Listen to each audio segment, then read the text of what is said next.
Well, good morning, everybody. I'm Jan Erickson from Stepping Aside, and welcome to Somewhat Daily Tarot and Rune for the 25th day of January, 2021.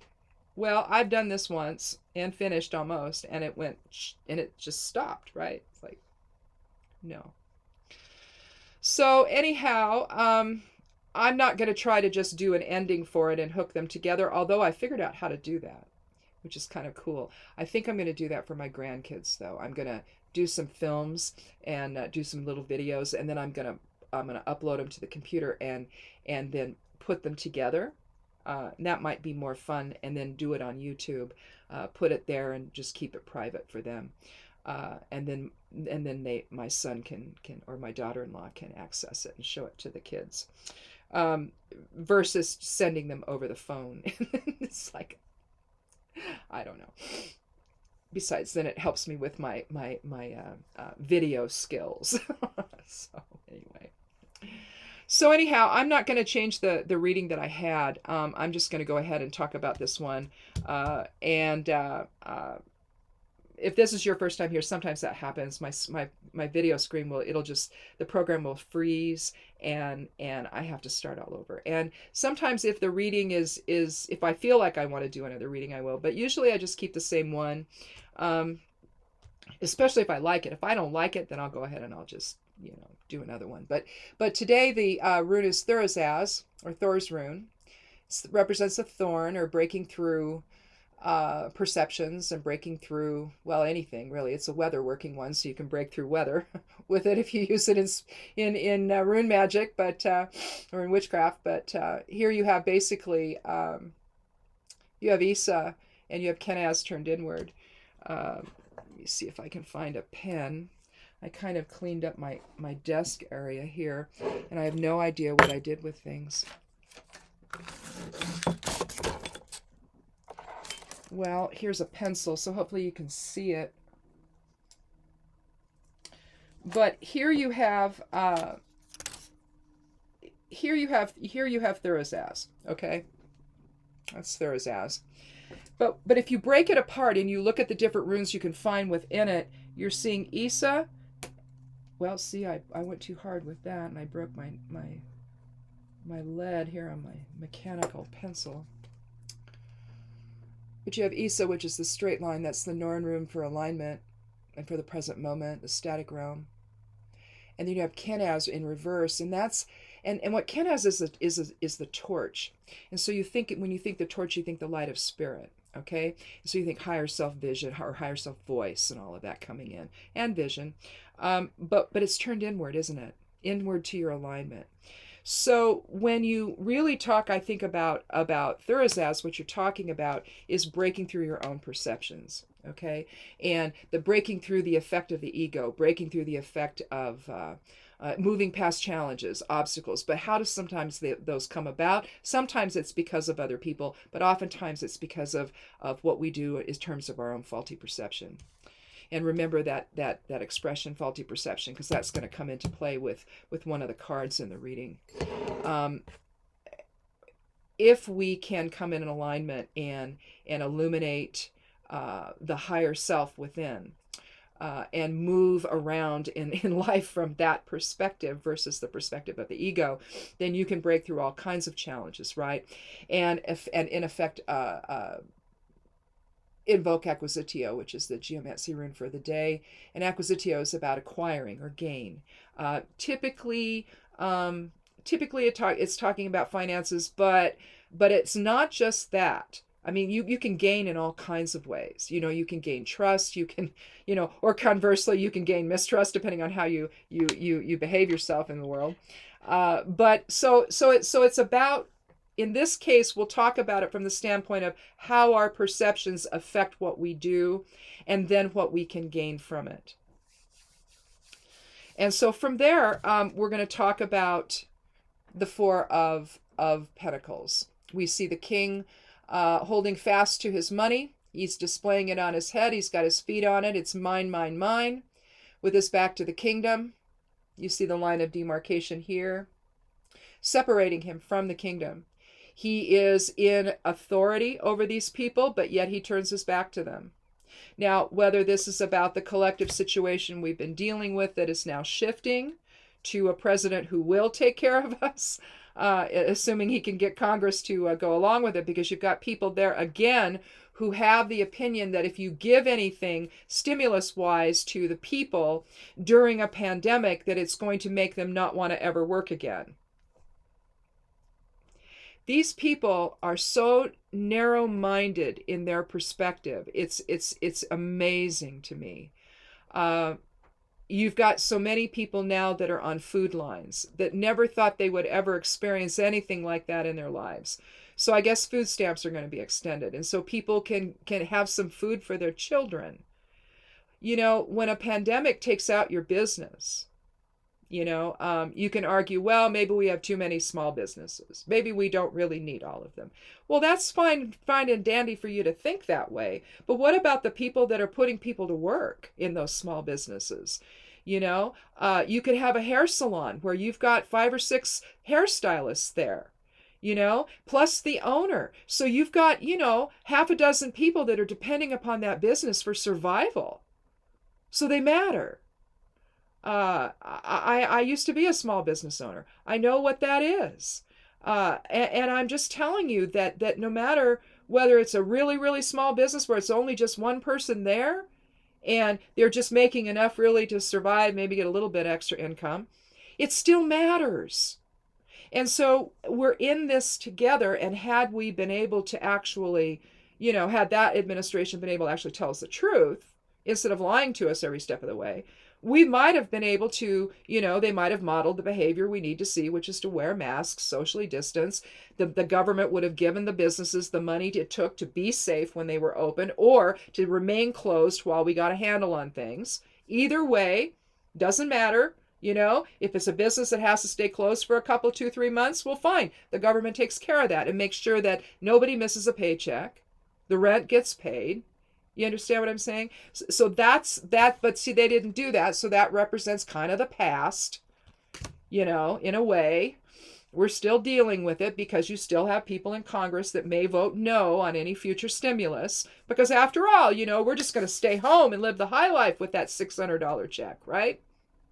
Even if it was a $2,000 check, don't you think people are going to be buying food and paying bills, trying to stay in their homes? See, that's really, but you see, that's not what this was, right? But again, you're also talking breaking through perception in order to have true gain, and this guy doesn't get it.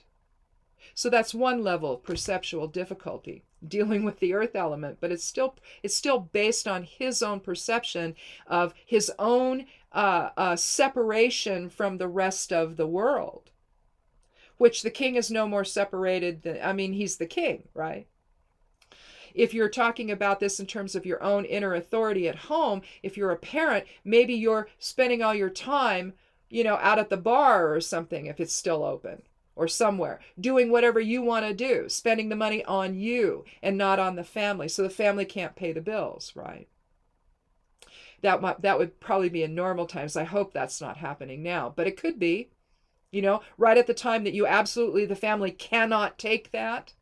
Well, we're at the same point in the country where the country cannot take this and hasn't been able to take it, right? So we get a little bit of mercy and spiritual mastery and a higher level of thinking and perception with the Hierophant. 5 denotes change, protection, freedom versus restriction, which is a real issue that we're dealing with. We're also dealing with the Jupiter-Saturn conjunction, which really talks about that. You know, am I free to be me, or do I have to hang with the rest of you? Well, yeah, you got to hang with the rest of us. You're not free to be you right now. You know, that's you know, the whole you do you business is nonsense. You know, put a mask on, help everybody out. You know, let us get through this, please. If we had been told that in the beginning, well, most of us knew it, but you have the people that want to resist it. But again, you know, it takes a higher level of thinking in order to see the bigger picture and to see what's at stake.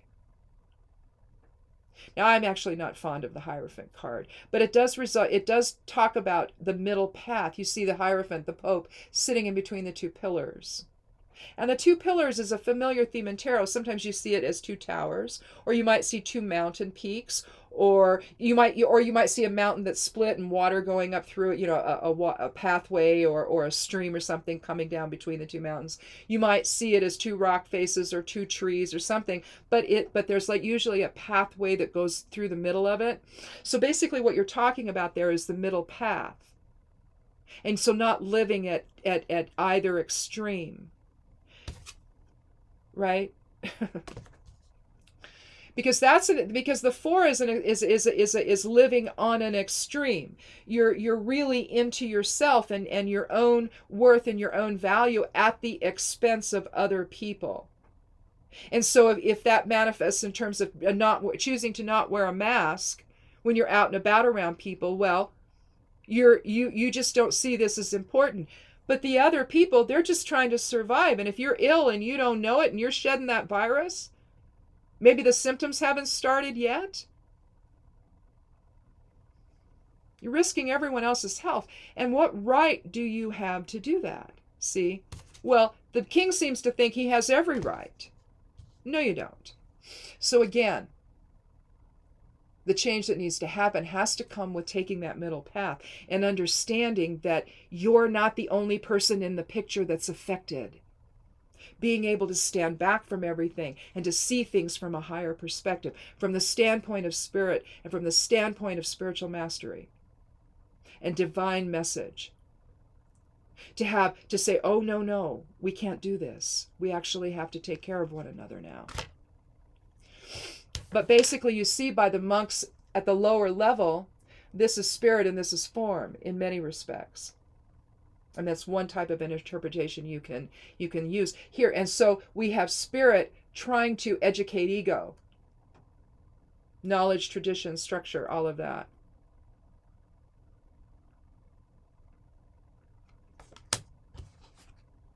And then once that happens, I know this looks bad. But we have the Ten of Swords. True, they're piercing his back and he's dead on the ground. But what this means is you see the night is lifting and daylight is returning. Emotions are calming. You see the water is not choppy at all. It's smooth. And yeah, there's going to be challenges. You see those mountains in the distance. Although it's not the same type of line of demarcation, the dual line you see here on the Four of Pentacles, you do see a line, a dark line in the background, delineating the mountains from the water. And because it's a straight dark line, we're going to look at that in terms of, yes, although perceptions are shifting here and we're letting go of perceptions that no longer serve, there's challenges ahead, but daylight's returning. And so is the truth.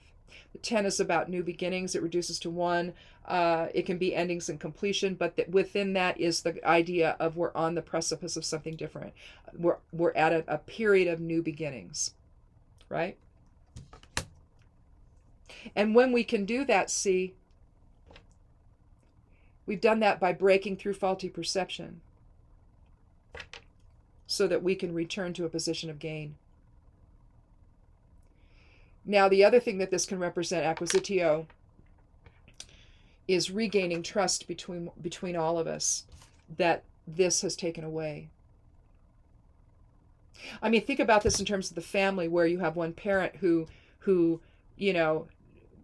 thinks that the money all belongs to him or her or whatever, and they can go out and they can do as they please, while the family's sitting there going with, well, we need food. The kiddos need food, but they're not getting it because mom or dad are out there spending all the money. They're out at the bars, they're out horsing around, doing whatever they're doing, right? With their friends. They forget that they've got a family that they're responsible for. This guy's turned his back. This person in authority has turned his back on the people that depend on him. And he's just concerned with his own acquisitio, his own gain. So we have to break through this. I mean, basically the Thurisaz rune and the acquisitio rune are breaking through this perception by introducing spirit into the equation and the voice of spirit into the whole reasoning factor of it all, so that they can then let go of those perceptions that brought us to this point, and we can begin anew.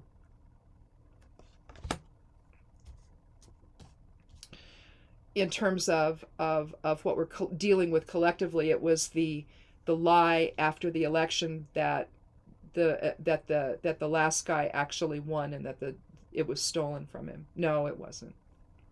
It just wasn't. And we know that, and eventually so will everyone else. He wasn't asking for your money so that he could, pay lawyers with it to try to, quote, stop the steal. No, that was to put money in his own pocket.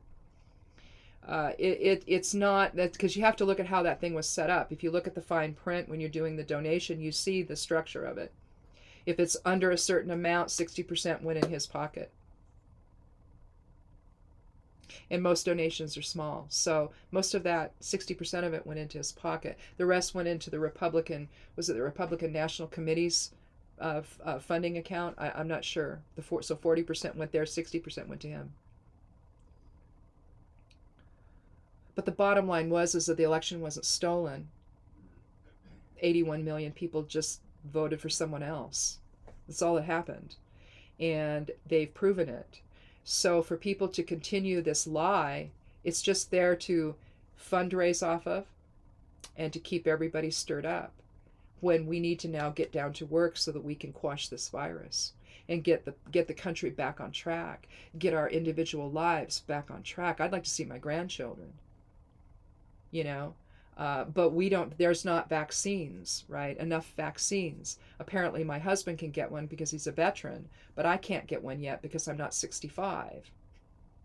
So we've just decided that since we're doing everything we can to stay home and stay safe, and we're wearing lots of protection, he's just going to wait until we can both get them at the same time. And that way we begin that process together, instead of one doing it and the other one still doesn't have it. So we're going to try and do it that way. If it looks like that's not going to work, then he'll go to the VA clinic and get his shot, and then I'll wait for mine. But we're going to try and do it that way. But it's just, we've just got a little different parity going on there, with where he can get his and where I can get mine. I can't get one yet in this state. And now that we know that the stockpile is not there, it's like, oh yeah, we're going to set out the stockpile, which they knew wasn't there. I mean, lie after lie after lie after lie, right? So when all that gets straightened out, and the they get more PPE for everybody that's working in the hospitals, and when things start rolling the way they should have always been rolling, then I think that we're all going to start to feel a little more comfortable about all this. But we're still going to have to wear masks according to the CDC, because yes, they're back. The CDC's back. And but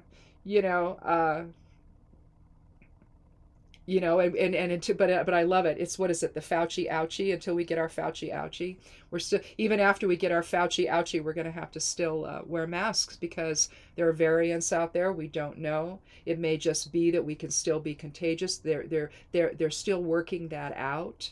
It may just keep us from getting the virus too severely, so we don't have hospitalization. Maybe we don't know how it's all going to manifest out yet.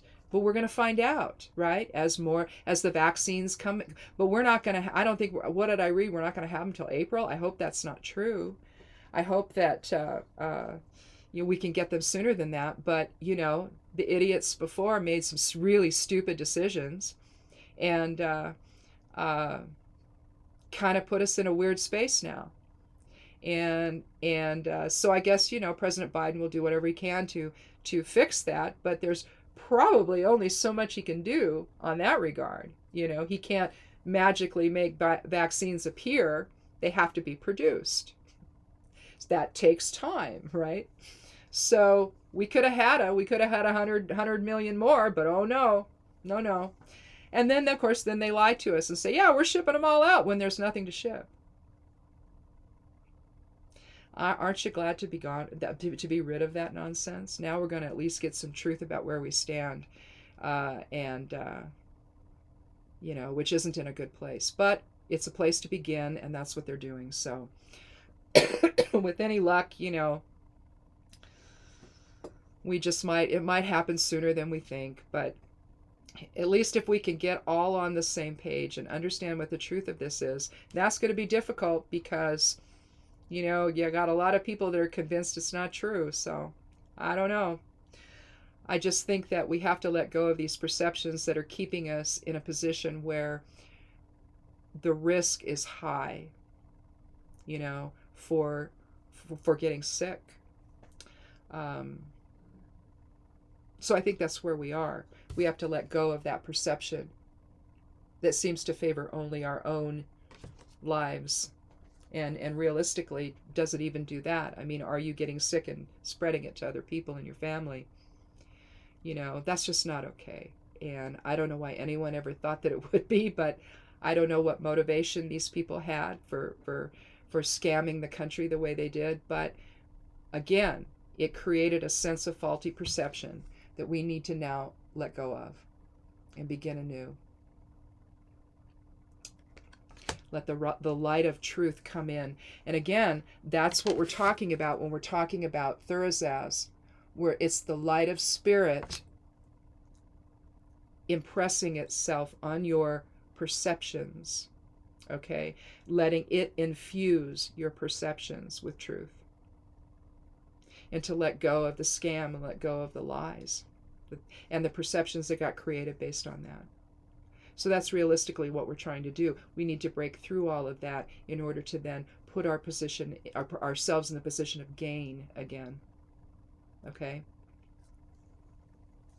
So, all right, I'm going to write all this down, put it on a sticky. I'm going to put it on my monitor here. And on Thursday when we come back, we'll go ahead and we'll remind ourselves about what this was, about letting go of faulty perception and letting spirit inform how we see things and our interactions with the other people in our lives and in our communities. The responsibility that we have there. We'll look at that in conjunction with what Thursday's reading is, and we'll see how they can combine together. They did last week. It was even if it's a progression. Okay, we were this way on Monday, and now we see some progress made on Thursday. It might be something like that. But I want to try that for a while and see how that works. So hopefully that will work for everybody. And if it doesn't, it feels like it's not flowing very well, then we'll go back to what we were doing before and just do an individual Monday and an individual Thursday readings that aren't related to one another. But I just have a feeling we need to see some flow here right now. We need to see the energies shifting, and I don't know. I just got the idea to do that, and maybe that will work. So let's do that for the next few weeks or so. And if it really just feels like it's not getting us anywhere, then we'll go back to the other way that we were doing things. So anyway, so thanks a bunch, and think about this for the next few days and how your perceptions are either working for you or against you. And if they're working against you and they're working against the community at large or the family or whatever, then you need to consider shifting them to a place where they can. Right? So wear a mask if you go out around anyone at all, whether you're inside or out.